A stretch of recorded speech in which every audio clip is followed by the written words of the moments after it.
పాత నగకు సమానమైన బరువుకు నగలు తీసుకోండి. నయా పైసా ఇవ్వాల్సిన పనిలేదు. లలిత అడ్వాన్స్ ప్లాన్ కూడా ఒక ప్రస్తావనగా మరి సోషల్ మీడియాగా వైరల్ అవుతున్నాయి.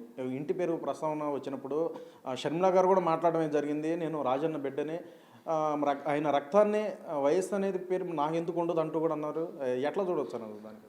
ఖచ్చితంగా ఆమె వైఎస్ షర్మిల అనేటువంటిది రాజశేఖర రెడ్డి గారి కూతురుగా, తర్వాత మెట్టింటికి వెళ్ళింది. పెళ్లి చేసుకున్న తర్వాత మెట్టింటికి వెళ్ళిన తర్వాత మురుసుపల్లె వస్తుంది కదా, వైఎస్ రాదు. ఇప్పుడు ఎన్టీఆర్ కూతురు ఉంది పురంధరేశ్వరి, నందమూరి పురంధరేశ్వరి కాదు కదా, దగ్గుబాటి పురంధరేశ్వరి అయింది. ఏం చంద్రబాబు నాయుడు భార్య నందమూరి భువనేశ్వరి కాదు కదా, నారా భువనేశ్వరి. మరి ఈమెకి ఎలా అవుతుంది? పుట్టినప్పుడు పెళ్ళైనంత వరకు వైఎస్ కూతురుగా ఉంటుంది. ఇప్పుడు మురుసుపల్లి అనిల్ శర్మని పెళ్లి చేసుకున్న తర్వాత మురుసుపల్లి షర్మిలా శాస్త్రి అవుతుంది, కానీ వైఎస్ ఎందుకు అవుతుంది?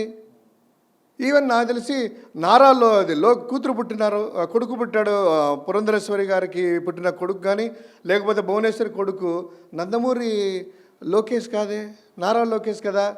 మీరేదో పిల్లలు పెట్టుకున్నారు, ఆయన పేరు కూడాను వాళ్ళ కొడుకు పేరు కూడాను మురుసుపల్లి రాజయ్య శర్మనో రాజన్న శర్మనో రాజన్న శాస్త్రి అంతే.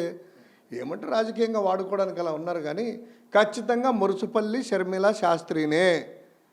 పెళ్ళయ్యేంత వరకు నీకు వైఎస్ అనేటువంటిది ట్యాగ్ అనేటువంటిది ఎలిజిబుల్ ఉంటుంది. హిందూ సాంప్రదాయం ప్రకారమైనా కూడాను, మన సంస్కృతి సంప్రదాయాల ప్రకారము మెట్టింటికి వెళ్ళిన తర్వాత నువ్వు మురుసుపల్లి అనిల్ శర్మ భార్యవే, మురుసుపల్లి షర్మిల శాస్త్రివే, నీ కుమారుడు మురుసుపల్లి రాజయ్య శాస్త్రినే. ఖచ్చితంగా ఇంతే. నీకు సంప్రదాయాలు తెలియదంటే కనుక నువ్వు అసలు ఆంధ్రాలో ఉన్నట్టు కాదు. నువ్వు అసలు సంస్కృతి సాంప్రదాయాలు కానీ నీకు విలువలు కానీ లేవంటే కనుక నువ్వు భారతదేశంలో కాదు. హిందూ ధర్మ ప్రకారము, హిందూ శాస్త్రం ప్రకారము ఇదే. నువ్వు మురుసుపల్లి షర్మిల శాస్త్రివే. ఏదేమైనా వైసీపీకి ప్రత్యామ్నాయం కాంగ్రెస్ పార్టీ అంటూ చెప్పొస్తున్నారు, ఏమంటారు? కేఏ పాల్ కూడా అంటుండే కదా నేనేసి. కేఏ పాల్ని కంపేర్ చేద్దామా? కేఏ పాలన కొన్ని విలువలన్నా ఉన్నాయి పాపం. ఆయనకి ఒక పార్టీ పెట్టుకున్నాడు, ఓడినా గెలిచినా తిరుగుతూ ఉన్నారు. అంతేగాని ఈ మురుసుపల్లి షర్మిలా శాస్త్రిలాగా ఆ పార్టీలకి ఈ పార్టీలో తిరిగేసి పొత్తులు పెట్టుకొని లేకపోతే ఇక్కడికి వచ్చి అక్కడ చేయలేదు. నువ్వేమో సొంతంగా పెడితివి, వైఎస్ఆర్ సాధన అంటివి. ఏమైంది తెలంగాణలో? మరి కనీసం కాంగ్రెస్లో దేకని కూడా దేకలే. ఆలేరులో పోటీ అంటే మట్టి చూపించేసి ఈ మట్టి సాక్షిగా ఆలేరు ప్రజలను ఉర్రతొలగిస్తేవి, పోటీ లేదు. తర్వాత అదే రేవంత్ అనేవాడు వాడు దొంగ, దగులుబాజీ దొంగ వాడని చెప్తే కబ్జాదారుడని, అదే రేవంత్ నువ్వు కలుస్తూ ఉండవు. అదే రేవంత్ కాంగ్రెస్ ముఖ్యమంత్రిని చేసింది. అదే రేవంత్ మీ తండ్రి నువ్వు వైఎస్ రాజారెడ్డిని అంటున్నావు, రాజశేఖర రెడ్డి గారిని అంటున్నావు కదా, నా తండ్రి అని. ఆ రాజశేఖర రెడ్డి గారిని వాడు అవహేళనగా మాట్లాడినటువంటి ఒక రేవంత్ అనేవంటి వాడికి నువ్వెలా కలుస్తున్నావు? నువ్వెలా కాంగ్రెస్ పార్టీలో ఉన్నావు? నిన్నగాక మొన్న కూడా ముఖ్యమంత్రి అయిన తర్వాత ఆ రాధాకృష్ణ ఛానల్ అన్నారు కదా, మురుసుపల్లి షర్మిల శాస్త్రి విన్నావా?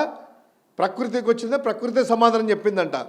అంత నీ తండ్రిని మా నాయకుడిని రాజశేఖర రెడ్డి గారు అవమానిస్తుంటే నువ్వు కాబట్టి మురుసుపల్లి షర్మిల శాస్త్రి కాబట్టి అక్కడ ఉన్నాడు, కానీ నిజమైన వారసుడు వైఎస్ జగన్మోహన్ రెడ్డి గారు కాబట్టి బయటకు వచ్చి సొంత పార్టీ పెట్టుకుని ముఖ్యమంత్రి ఈరోజు దేశానికే ఛాలెంజ్ ఇస్తున్నాడు. అది వైఎస్ వారసత్వం అంటే. నీలాగా అట్టెళ్ళేసి మురుసుపల్లి అనిల్ శాస్త్రి చేసుకున్న తర్వాత వైఎస్ ట్యాగ్ పెట్టుకోవడము ఇది కాదమ్మా. ఇది ప్రజలందరూ చూసేసి నవ్వుకుంటున్నారు. రాజశేఖర రెడ్డి గారి బిడ్డని కేవలం ఆ ఒక్క పదముతోనే అంతో ఇంతో నీ ముఖం మీద వచ్చేసి ఉమ్మేయలేదు. అదే నువ్వు మురుసుపల్లి షర్మిల శాస్త్రి అని వైఎస్ పేరు తగిలించుకోకుండా వైఎస్ఆర్ కూతురు కాకుండా ఉండింటే ఈ పాటికి నా నోటితో నేను చెప్పేది మా నాయకుడి కుమార్తెవు నువ్వు, ఎక్కడో అడ్డం వస్తుంది మా జగనన్న చెల్లెవని, లేకపోతే కనుక పరుచు పదజాలమే వస్తుంది. షర్మిల శాస్త్రి జాగ్రత్త, మురుసుపల్లి షర్మిల శాస్త్రి నీవు అద్దులు దాటి మాట్లాడుతున్నావు. రైట్. ఇక్కడ టీడీపీ నాయకులు ఎన్నికల దగ్గర పడుతున్న నేపథ్యంలో టీడీపీ నాయకులు ఘాటు వ్యాఖ్యలు చేస్తున్నారు వైసీపీ మీద. తీవ్ర దురుసుగా ముందుకు వెళ్తున్న పరిస్థితి ఎట్లా చూడొచ్చు? బుచ్చయ్య చౌదరి గారు అన్నారు 50 మంది ఎమ్మెల్యేలు మాతో టచ్లో ఉన్నారు అంటూ. ఒకటైతే రెండోది వచ్చేసరికి తీవ్ర అడుగడుగున దళితులపై అన్యాయం జరుగుతూనే ఉంది, దాడులు జరుగుతూనే ఉన్నాయి. ఆఖరికి అంబేద్కర్ విగ్రహంతో కూడా ఇక్కడ అన్యాయాలు జరిగినాయి, అక్రమాలు జరిగినాయి అంటూ కూడా చెప్పుకొస్తున్నారు. సరే ఎట్లా చూడవచ్చు? ఇంకా చెప్పాలని ఇంకా చాలా ఘాటు వ్యాఖ్యలు చేశారు. వారికి ఏం సంబంధం? వాడు రేపో మోపో కాటికి పోయేవాడు, వాడికి టికెట్ ఉందో లేదో, బుచ్చయ్య చౌదరి అనే వంటి వాడికి టికెట్ ఉందో లేదో వాడికే తెలియదు. జనసేనకు టికెట్ కేటాయిస్తారో వాడికి ఇస్తారో వాడికి క్లారిటీ లేదు. ఇంకోటి వైఎస్ఆర్ కాంగ్రెస్ పార్టీ నుంచి 50 మంది పోయేటట్టుగా అంటే నీ పార్టీలో లేరు, నీ పార్టీలో జనాలు లేరు, కనీసం అంటే కనుక ఇంతవరకు ఒక్క సీటు ప్రకటించే దమ్ము లేదు, ముఖ్యమంత్రి ఎవరో తేల్చుకోలేనటువంటి సన్యాసులు, ఎన్ని పార్టీలు మీ పార్టీకి ఎంత, జనసేన ఎంత, బీజేపీతో పొత్తు ఉందా లేదా, ఎవరు పొత్తు లేకుండా సింగిల్గా వెళ్ళేటువంటి ఆ యొక్క మగతనం లేని మీ పార్టీ, మీరు వైఎస్ఆర్ కాంగ్రెస్ పార్టీ నుంచి మాట్లాడేది. ఇక దళితులు అంటారా, అంబేద్కర్ అంటారా?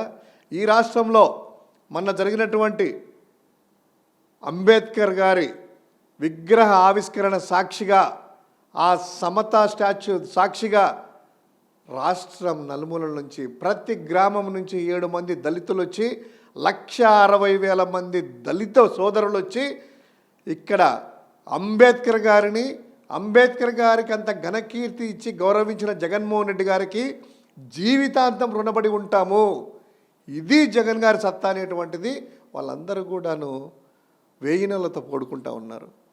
సార్ చివరిగా చెప్పండి సార్, వైనాట్ 175 అంటూ వైసీపీ ముందుకు వెళ్తుంది. ఇక్కడ చూడాల్సింది ఏంటంటే మొన్న జగన్ గారు ఒక ప్రముఖ ఇంటర్వ్యూలో చెప్పిన మాటల్ని ఇక్కడ టీడీపీ నాయకులు కావచ్చు, అలాగే కొన్ని పత్రిక ఛానల్స్ కావచ్చు, జగన్ గారు చాలా నిరాశకి లోనయ్యారు, భయం పట్టుకుంది ఎన్నికల సమయంలో అంటూ కూడా వారు స్ప్రెడ్ చేస్తున్న పరిస్థితి. ఏం చెప్పదలుచుకున్నారు? నిజంగానే అటువంటి పరిస్థితి అనేది వైసీపీలో ఇప్పుడు కొనసాగుతుంది అంతర్గతంగా, ఏం చెప్పదలుచుకున్నారు? ఒకటే అండి, ఇక్కడ అటువంటి పరిస్థితి ఉంటే కనుక ఈ పొత్తులేంది, వాళ్ళ సంఖ్యలాగా ఈడిల్లడం ఏంది, వాళ్ళేంది 175 నియోజకవర్గాల్లో మేము పోటీ పెడతామనేటువంటి ధైర్యం వాళ్ళకి లేదుగా. నెంబర్ 1.